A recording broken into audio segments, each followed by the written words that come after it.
ये चौकीदार पूरी तरह से चौकन्ना है। मैं भी चौकीदार हूँ, मैं भी चौकीदार हूँ। पूरी दुनिया में मैं भी चौकीदार का शोर है। क्या आप जानते हैं कि सियासी दंगल से लेकर सोशल मीडिया तक छाया मैं भी चौकीदार पहली बार नरेंद्र मोदी ने कब और क्यों बोला था? आखिर जिस चौकीदार शब्द के आगे 2019 चुनाव की राजनीति घूम रही है, उसकी कहानी आज नरेंद्र मोदी से सुनिए।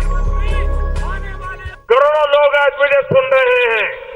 मैं फिर एक बार कहना चाहता हूं, देश के मजदूरों का, देश के गरीबों का, देश की माताओं बहनों का जो सपने लेकर के बैठे हैं, ऐसे युवाओं का मुझ पर आशीर्वाद है। और आपके आशीर्वाद से ये चौकीदार अड़ा है, अपने इरादों पर खड़ा भी है। करीब 5 साल बाद नरेंद्र मोदी ने मैं भी चौकीदार की पंच लाइन के साथ सोशल मीडिया पर सबसे बड़ा कैंपेन शुरू किया। फर्स्ट डे मोदी का कैंपेन सुपरहिट रहा। मोदी ने देश को भरोसा दिलाया कि चौकीदार चौकन्ना है।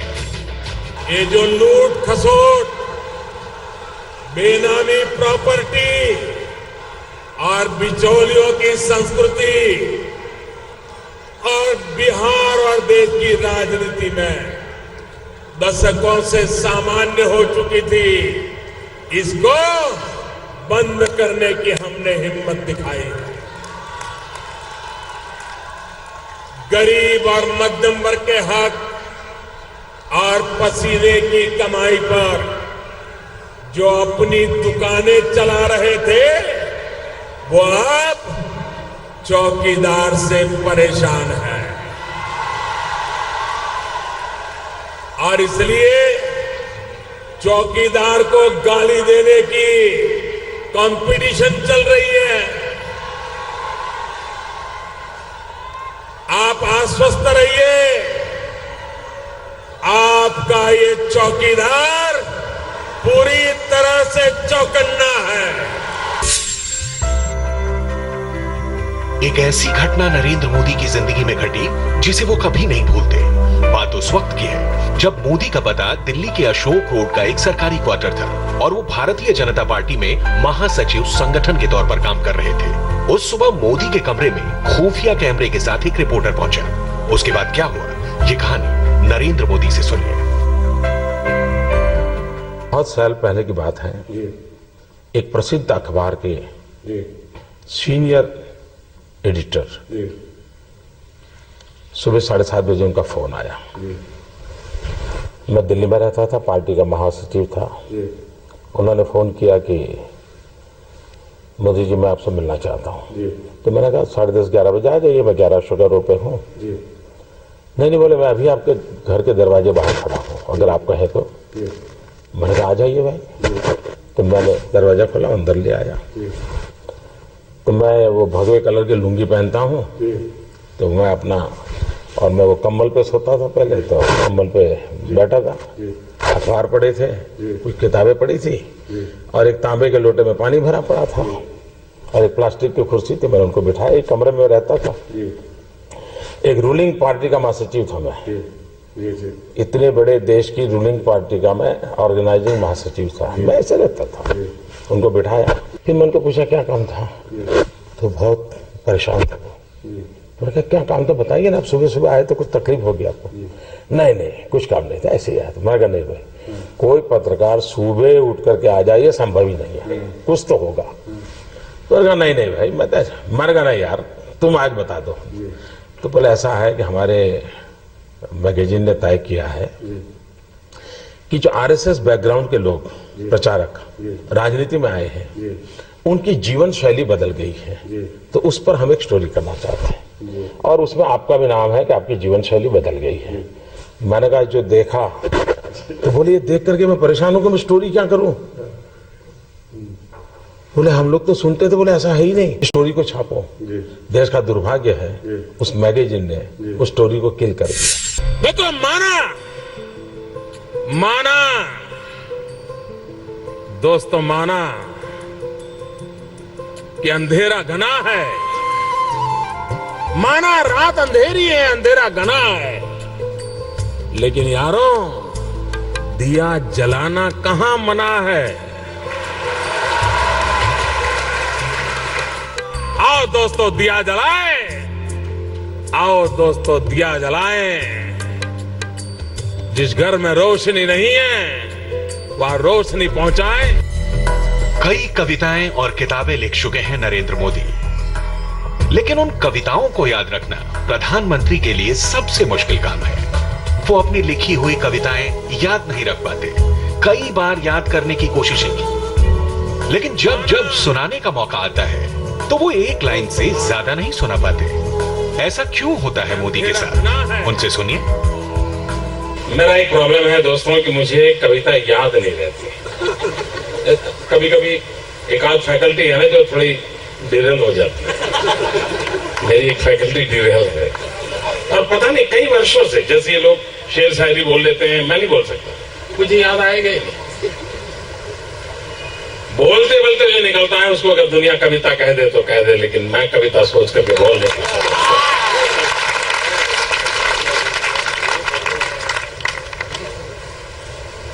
तो ये मेरा हाल है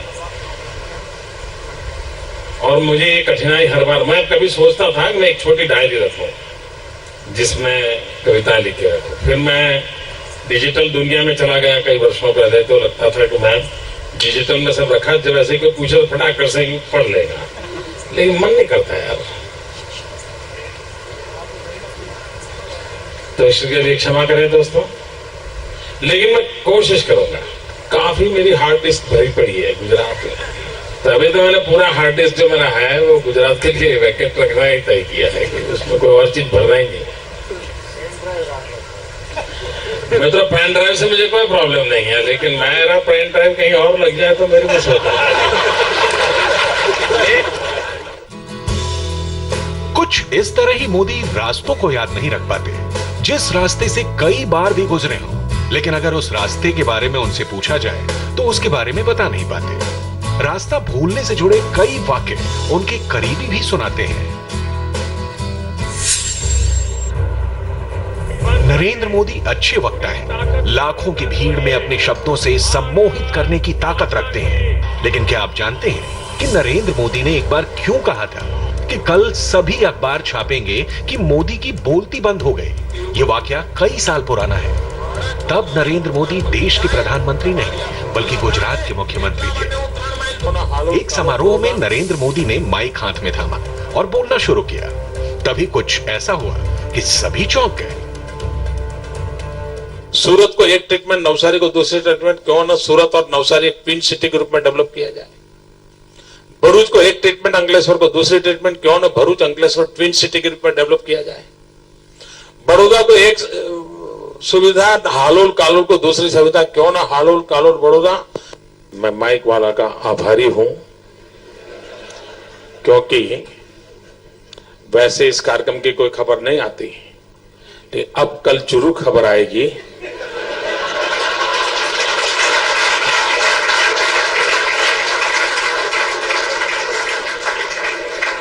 और खबर ये नहीं आएगी कि माइक खराब हुआ, खबर ये आएगी कि मोदी की बोलती बंद हो गई।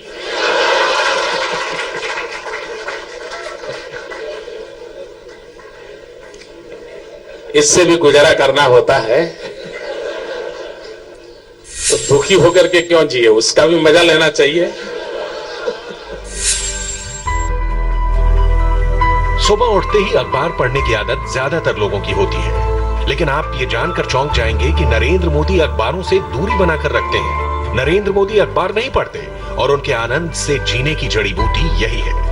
वो मानते हैं कि अखबारों की हेडलाइन और खबरों को पढ़ने का मतलब है टेंशन को दावत देना।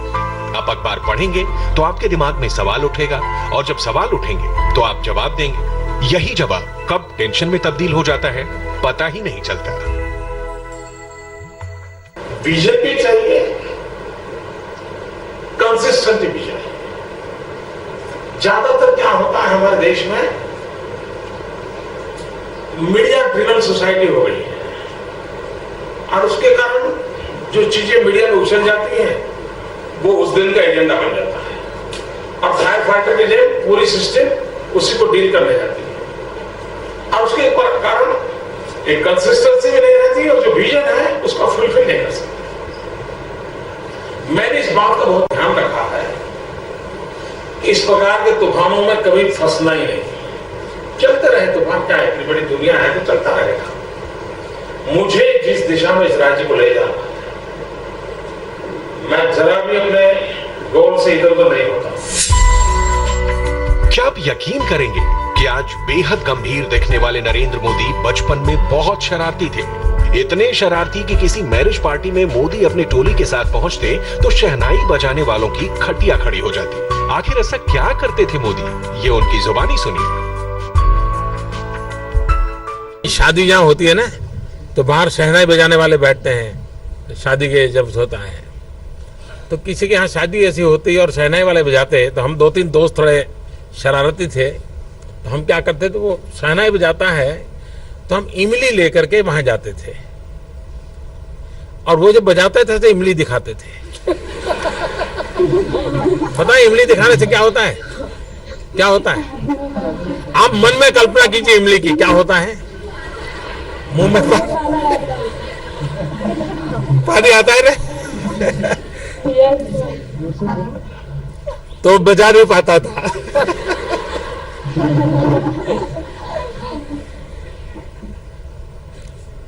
हमें वो मारने के लिए दौड़ता था, लेकिन आप ये नहीं करोगे ना? Do you follow what I said about shehnai? ले, do you follow what I was talking to? किसी दूसरे बच्चों की तरह नरेंद्र मोदी को भी दावतों में जाना बहुत पसंद था, लेकिन दावत में जाने के पीछे एक शरारत थी। बचपन में मोदी अपने घर वालों की बजाय जिगरी दोस्तों के साथ पार्टी में पहुंच जाते। पहले पार्टी में दावत उड़ाते और फिर जैसे ही भीड़ बढ़ती उनकी शरारत शुरू हो जाती। मोदी बचपन में कितने शरारती और नटखट थे, ये आज आपको पता चलेगा। अच्छी नहीं लगने वाली बात बता दूं, बताऊं?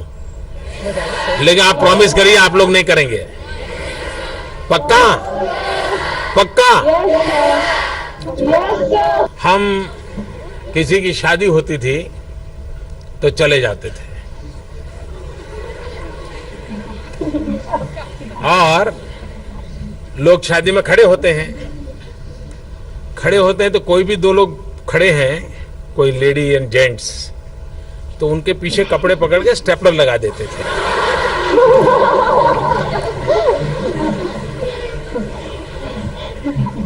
फिर भाग जाते थे। आप कल्पना कर सकते हो क्या होता होगा वहां।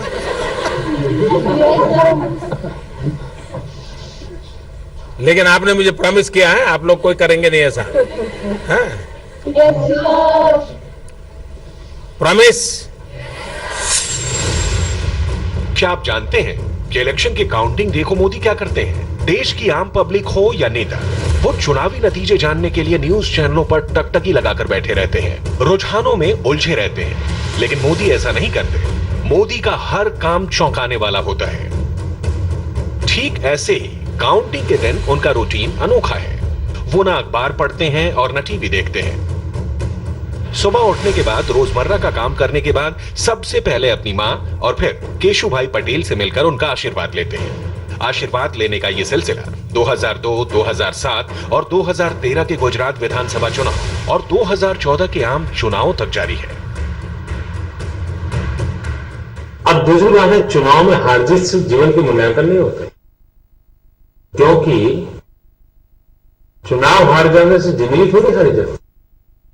मैं कभी और चुनाव जीत गए तो जिंदगी जीत गई, मेरी सोच नहीं है। मेरे जीवन की फिलोसॉफी में वो जुड़ता नहीं। और चुनाव जैसा भी गेम और हार जीत उसका हिस्सा है, तो उसका टेंशन में कोई पालता नहीं हूं। मैं उसके लिए परेशान भी नहीं होता हूं। मैं जीत गया तो भी बहुत बड़ा कोई उछलता नहीं हूं, और हार जाता तो मैं परेशान नहीं होता। बहुत कम लोग जानते हैं कि नरेंद्र मोदी के पास बचपन में एक गुल्लक था। ऐसा गुल्लक जिसे 20 साल तक एक बैंक तलाशता रहा। आखिर उस गुल्लक में ऐसा क्या था? क्यों नरेंद्र मोदी 20 सालों तक भटकते रहे और 20 सालों तक बैंक के कर्मचारी उनका पीछा करते रहे? ये कहानी आज नरेंद्र मोदी आपको खुद सुनाएंगे। हमारे जीवन में बैंक अकाउंट का कभी नाता नहीं आया। देखिए, जब स्कूल में पढ़ते थे तो देना बैंक की एक स्कीम थी। वो एक गुल्लक देते थे बच्चों को और एक अकाउंट खोलते थे। तो हमें भी दिया, लेकिन हमारा तो वो खाली रहा हमेशा। बाद में हम गांव छोड़ के चले गए, लेकिन बैंक अकाउंट खाता बना रहा और बैंक वालों को हर साल उसको कैरी फॉरवर्ड करना पड़ता था। अब बैंक वाले मुझे ढूंढ रहे थे खाता बंद करने के लिए। मेरा कोई अता पता नहीं था। करीब 32 साल के बाद उनको पता चला कि मैं कहीं आया हूं, तो बैंक वाले वहां बेचारे आए, बोले भाई सिग्नेचर कर दो, अभी तुम्हारा खाता बंद कर रहा है। खैर, बाद में जब गुजरात में एमएलए बना तो तनख्वाह आने लगा तो बैंक अकाउंट खोलना पड़ा, लेकिन उसके पहले कभी नाता ही नहीं आया था। और आज पोस्ट वालों ने एक और खाता खोल दिया। क्या आप जानते हैं कि मुख्यमंत्री या फिर प्रधानमंत्री बनने से पहले तक नरेंद्र मोदी दीपावली कैसे मनाते थे? क्यों दिवाली के मौके पर 5 दिनों तक नरेंद्र मोदी जंगल में गुजारते? आखिर जंगल में नरेंद्र मोदी की दीपावली का सच क्या है? बहुत से लोग ये नहीं जानते, लेकिन मैं हर साल दिवाली पर 5 दिन के लिए दूर चला जाता था, कहीं जंगल में, जहां सिर्फ स्वच्छ जल हो और कोई व्यक्ति न हो। मैं इतना खाना अपने साथ ले जाता था कि वो 5 दिन तक जरूर काम आ जाए। वहां न अखबार रहता था, न रेडियो, और इस दौरान टीवी और इंटरनेट भी नहीं रहता था। मैं खुद से मिलने जाता था। 27 साल पहले आतंकियों ने लाल चौक पर तिरंगा फहराने निकले नरेंद्र मोदी को क्या धमकी दी थी? आतंकियों की धमकी पर नरेंद्र मोदी ने क्या जवाब दिया था? ये कहानी भगवा पगड़ी पहने मोदी की जुबानी सुनिए। की सफलता ने आतंकवादियों को परेशान करके रखा है। लाल चौक में पोस्टर्स लगाए, दीवारों पे लिखा है, जिसने अपनी मां का दूध पिया हो वो श्रीनगर के लाल चौक में आए, आकर के भारत का तिरंगा झंडा फहराए, और अगर वो जिंदा वापस जाएगा तो आतंकवादी उसे इनाम देंगे। आतंकवादी काम खोल करके समझे। 26 जनवरी को परसों, अब चंद घंटे बाकी हैं, लाल चौक में फैसला हो जाएगा किसने अपनी मां का दूध पिया है। नरेंद्र मोदी लाल चौक पर खड़े रहे। मोदी ने जो कहा वो किया। 1992 में श्रीनगर गया था लाल चौक में तिरंगा झंडा फहराने के लिए, और आतंकवाद बड़े पुरजोर में था, और आतंकवादी हिंदुस्तान के तिरंगे झंडे को जमीन पर रौंदते थे, उसको जलाते थे, उसको अपमानित करते थे। तिरंगे झंडे से अपनी कार साफ कर रहे हैं, जूते साफ कर रहे हैं, और कैमरा के सामने सब करते थे। ये दृश्य मेरे दिल में आंख पर रखा।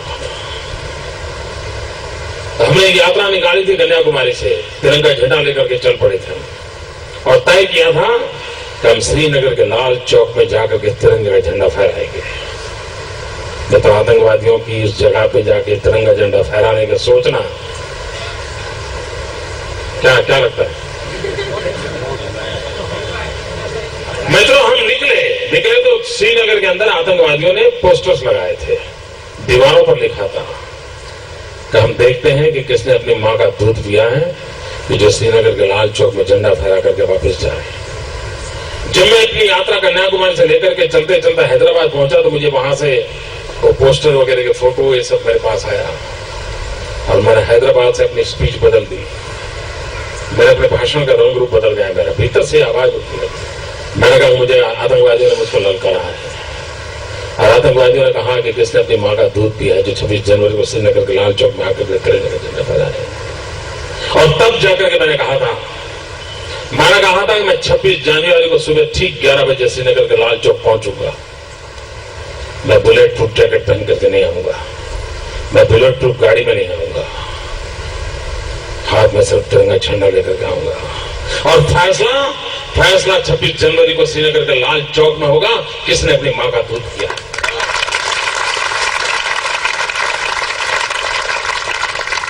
और मित्रों, मैं समय पे गया, तिरंगा झंडा फहराया, और आज आपके सामने खड़ा हूं। नरेंद्र मोदी का रेल से रिश्ता तो सबको पता है, लेकिन क्या आप जानते हैं कि नरेंद्र मोदी वाराणसी जाते हैं तो कहां ठहरते हैं? क्या है प्रधानमंत्री मोदी के रेलवे गेस्ट हाउस में ठहरने की कहानी? ये खुद मोदी से सुनिए। साथियों, आप में से जितना रेल से नाता जितना रहा होगा, कम से कम मेरा नाता पुराना है। मेरा बचपन रेल की पटरी पर गुजरा है और इसलिए मैं एक प्रकार से आपके बीच का ही हूं, रेल वाला ही हूं मैं। और उस समय मैंने बारीकी से बचपन में रेलवे को ही हर प्रकार से देखा हुआ है, क्योंकि और कुछ देखा ही नहीं था जिंदगी में। जो कुछ भी देखा रेल ही देखी, और उसके कारण मेरा बचपन मेरे साथ ऐसे जुड़ा हुआ है कि मैं इन चीजों को बराबर भली भांति समझता हूं। और जिस चीज से बचपन का लगाव रहा हो, उसमें बदलाव लाने का जब अवसर आता है तो आनंद कितना बड़ा होगा ये आप कल्पना कर सकते हो। रेल में बदलाव होगा, उसका आनंद जितना आपको होगा, मुझे उससे जरा भी कम नहीं होगा, क्योंकि मैं उसी परिसर से पल करके निकला हुआ हूं। आज भी मैं जब काशी जाता हूं मेरी पार्लियामेंट्री कॉन्स्टिट्यूंसी में, तो मैं रेलवे की व्यवस्था में रात को रहने चला जाता हूं। मुझे जैसे अपनापन सा लगता है, अच्छा लगता है। वरना प्रधानमंत्री के लिए कहीं और भी व्यवस्था मिल सकती है, लेकिन मैं वो रेलवे के गेस्ट हाउस में ही जाकर के रुकता हूं। मुझे काफी अपनापन सा महसूस होता है। आज नरेंद्र मोदी सियासत के सबसे बड़े चमकते हुए सितारे हैं, लेकिन नरेंद्र मोदी में यह चमक आई कहां से? करीब 3 दशक पहले एक छोटी सी घटना ने कैसे नरेंद्र मोदी की सोच बदल डाली? क्या है ट्रेन के डिब्बे में जूता पॉलिश करने वाले उस दिव्यांग लड़के और मोदी की कहानी? क्योंकि अगर आज मोदी 20 घंटे काम करते हैं तो उसके पीछे है एक दिव्यांग लड़के से मोदी को मिली प्रेरणा। मैं मेरे नगर वड़नगर से कभी कभी ट्रेन के अंदर विसनगर जाया करता था। एक 12-15 साल का किशोर जिसको पोलियो हुआ था, कमर के नीचे का शरीर काम नहीं कर रहा था, तो मुश्किल से ट्रेन के अंदर चढ़ गया। उस गंदे कपड़े थे, भिक्षुक जैसा लगता था, लेकिन वो भीख नहीं मांगता था और हर किसी के पास जाकर के वो रिक्वेस्ट करता था मुझे बूट पॉलिश करने के लिए दीजिए। और उस समय 10-15 पैसे में बूट पॉलिश होती थी। और लोग कभी दया भाव के कारण, कभी करुणा के भाव के कारण उससे अपना जूतों की पॉलिश करवाते होंगे। लेकिन मैंने देखा, पॉलिश वाले करने वाले बहुत देखे थे, लेकिन इस बच्चे की तरफ मेरा ध्यान गया। मैं देख रहा था क्या कर रहा है। उसने क्या किया, अपने गंदे टूटे फूले झोले में से उस दिन का टाइम्स ऑफ इंडिया निकाला और उस पर लिखा था, ग्राहक के प्रति उसने लिखा था कि आज का दिन बहुत ही शुभ हो, आपकी यात्रा शुभ हो, आपके सारे काम सिद्ध हो। अंग्रेजी में उसने एक छोटा वाक्य लिखा था। और जैसे ही उसने जूते दिए पॉलिश करने के लिए, तो इसने उनके हाथ में टाइम्स ऑफ इंडिया पकड़ा दिया। उस ग्राहक को भी लगा कि 10 पैसे में पॉलिश हो रही है और 1 रुपए का अखबार पढ़ने को मिल जाता है। इस घटना को मैं देख रहा था, तो मैंने उस बालक को पूछा, मैंने कहा भाई तुम हो कौन? बोले मैं कर्नाटक का हूं, कोई परिवार में है नहीं, मेरी शरीर की हालत अच्छी नहीं है, लेकिन मैं सम्मान से जीना चाहता हूं, इसलिए मैं यहां पहुंच गया हूं, करते करते काम कर रहा हूं। और बोले मैं लोगों की सबसे अधिक सेवा करना चाहता हूं। बोले हर दिन सुबह 1 टाइम्स ऑफ इंडिया खरीद लेता हूं और दिन भर में 25-30 लोगों की जब पॉलिश करता हूं, 5 मिनट 7 मिनट पॉलिश करता हूं, उतनी देर वो अखबार पढ़ लेते हैं और मुझे आशीर्वाद भी देते हैं, पैसे भी देते हैं। मैंने इस दृश्य को देखा, तब मुझे गीता पूरी तरह समझ आ गई।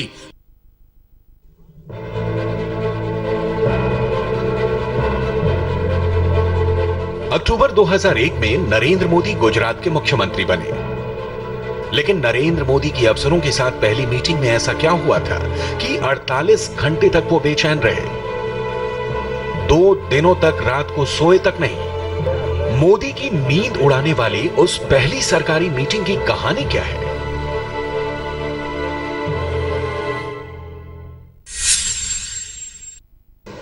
जिस दिन पहली बार मुख्यमंत्री बना तो सब सेक्रेटरी लोग मुझे ब्रीफिंग कर रहे थे राज्य के साथ। मित्र, आई एम द पर्सन जिसने चीफ मिनिस्टर बनने तक चीफ मिनिस्टर का चेंबर नहीं देखा। I have never visited a chief ministers chamber. ऐसा मैं इस बार चीफ मिनिस्टर बन गया। तो मेरी पहली मीटिंग सब आइए सब थे, वो मुझे समझा रहे थे कि गुजरात में ऐसा चल रहा है वैसा चल रहा है। एजुकेशन सेक्रेटरी बताया कि गर्ल चाइल्ड एजुकेशन में गुजरात 20th नंबर पे। And I was shocked. मैं नया नया मुख्यमंत्री बना था, पहली बार बना था, आयु बहुत छोटी थी।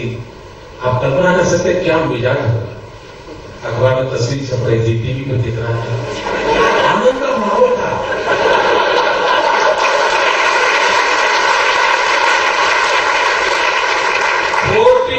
और मैं मेरा सब चूर चूर हो गया। मैं रात को रोने सो नहीं पाया।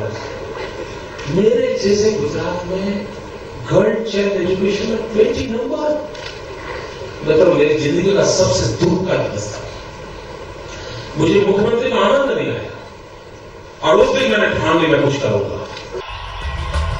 नरेंद्र मोदी देश के सबसे टेक्नो सेवी नेता माने जाते हैं। नई नई टेक्नोलॉजी को नरेंद्र मोदी इस्तेमाल करते हैं। लेकिन क्या आप जानते हैं कि मोदी के साथ मीटिंग के दौरान ना तो कोई नेता या फिर अफसर मोबाइल इस्तेमाल करता है। आखिर मुख्यमंत्री बनने के बाद नरेंद्र मोदी के साथ ऐसी कौन सी घटना हुई थी जिसके बाद उन्होंने मीटिंग के दौरान मोबाइल दूर रखने की अपील की? डिस्ट्रिक्ट लेवल के जो अफसर हैं वो इतने बिजी हैं कि ज्यादातर समय इसी में जाता है।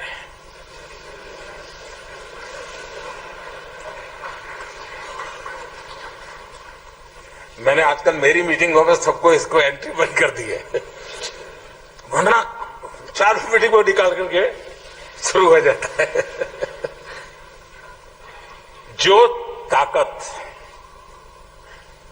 किस काम के लिए आनी चाहिए, किसके लिए नहीं आनी चाहिए, इसका अगर विवेक नहीं रहेगा, आवश्यक है कि जन जन तक पहुंचने के लिए उत्तम साधन हमारे हाथ आया है।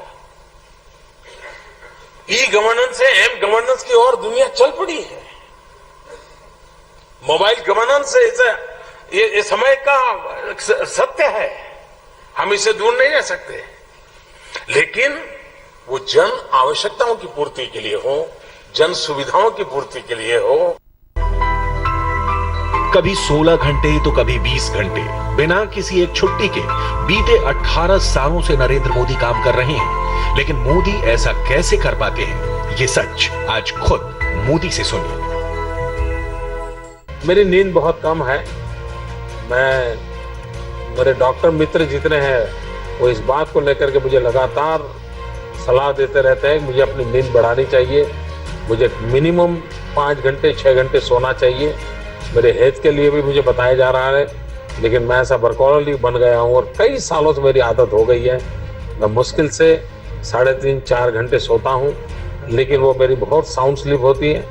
मैं बिस्तर पे जाता हूँ, 30 सेकंड में मुझे नींद आ जाती है, 30 सेकंड में। और सुबह जब मेरा उठने का समय होता है ठीक उसी समय उठता हूँ। तो एक प्रकार से साउंड स्लीप है, लेकिन मेरी बहुत कम स्लीप है। मुझे दिन भर कभी सोना नहीं पड़ता है, मैं दिन भर काम करता रहता हूँ। और उसका एक कारण है, मैं योग और प्राणायाम इससे जुड़ा हुआ हूँ। कभी कारणवश साल में 1-2 बार मैं बहुत थकान अगर महसूस करता हूँ तो मैं डीप ब्रीथिंग करने की आदत रखता हूँ। 5 मिनट 10 मिनट डीप ब्रीथिंग कर लिया तो मैं फिर फ्रेश होकर के फिर अपने काम में लग जाता हूँ। आप मुझे सुबह मिलेंगे तो भी मैं इतना तेज तर्रा रहता हूँ, रात को मिले तो भी वैसा ही रहता हूँ। क्या आप जानते हैं कि नरेंद्र मोदी एक अच्छे राजनेता ही नहीं बल्कि विरोधियों को अपने चुटकुलों से चित करने में भी माहिर हैं। आखिर मोदी को सीरियस समझने वालों को क्यों 440 वोल्ट का झटका देंगे मोदी, आज सुनिए। मालूम आएगा नहीं कि वर्तमान में देश के प्रधानमंत्री का चार्ज किसके पास है, जिसको मालूम ही नहीं है। ये ऐसे ही चल रहा है देश। अरे किसके पास में चार्ज है वो भी मालूम नहीं। आपकी जानकारी के लिए ऑल इन वन अभी चल रहा है दिल्ली में। मैंने एक बार प्रधानमंत्री से बात की,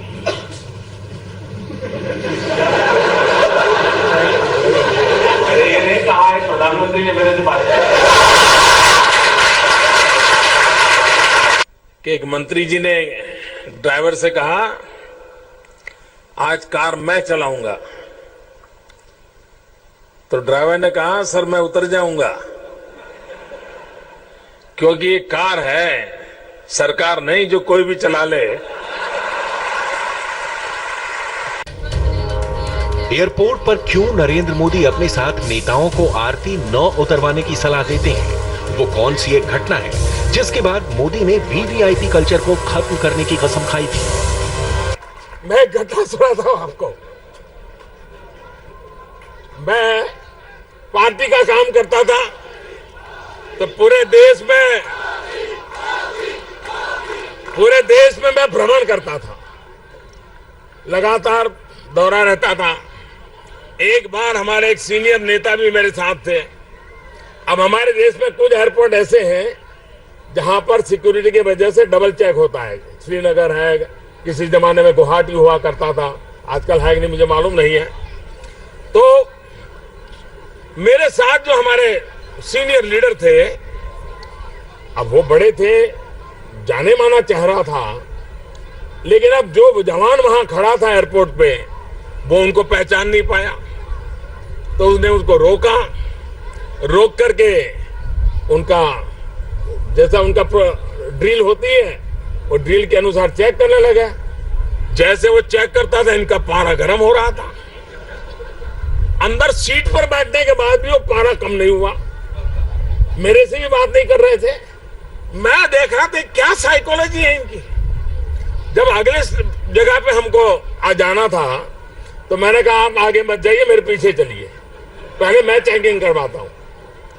और मैंने क्या किया, वहां गया और आपका जवान खड़ा था, वहां हाथ ऊपर करके खड़ा हो गया और मैंने कहा, अरे भाई चलो जल्दी आरती उतारो। तो उसने कहा, मैं तो आपको पहचानता हूं। मैंने कहा, पहचानते हो तो भी आरती नहीं उतारोगे तो जाऊंगा नहीं। आप वो मेटल डिटेक्टर से घुमाते हो ना। जब मैंने उनको कहा कि आप मन में क्यों लेते हो, चेक करो, आप ये सोचो वो आपकी आरती उतार रहा है, गर्व कीजिए। क्या आप नरेंद्र मोदी के उस भाषण के बारे में जानते हैं जो उनके सियासी सफर में टर्निंग पॉइंट साबित हुआ? बात 1987 की है। आरएसएस प्रचारक रहे मोदी अब भारतीय जनता पार्टी से जुड़ चुके थे और उन्हें सबसे पहले जो जिम्मेदारियां दी गईं, उनमें 1987 के अहमदाबाद निकाय चुनाव के लिए प्रचार करना शामिल था। एक जोशीले प्रचार कैंपेन के साथ नरेंद्र मोदी ने इस छोटे चुनाव में बीजेपी की बड़ी जीत पक्की कर दी। अहमदाबाद में गूंजी मोदी की आवाज पूरे गुजरात ने सुनी और दिल्ली में बैठे पार्टी के बड़े नेताओं तक मोदी का नाम पहुंच गया। ये मोदी के इलेक्शन कैंपेन का ही कमाल था कि 1990 में गुजरात विधानसभा चुनाव के लिए रणनीति बनाने वाली टीम का हिस्सा बनाए गए। इस इलेक्शन के नतीजों ने एक दशक पुराने कांग्रेस शासन को उखाड़ फेंका। 1985 में 149 सीटें जीतने वाली कांग्रेस 33 सीटों पर आकर सिमट गई। मोदी ने अपनी रणनीति से गुजरात के सियासी फलक पर कमल खिला दिया। तभी से बीजेपी गुजरात में एक अजेय शक्ति के रूप में उभर कर सामने आई।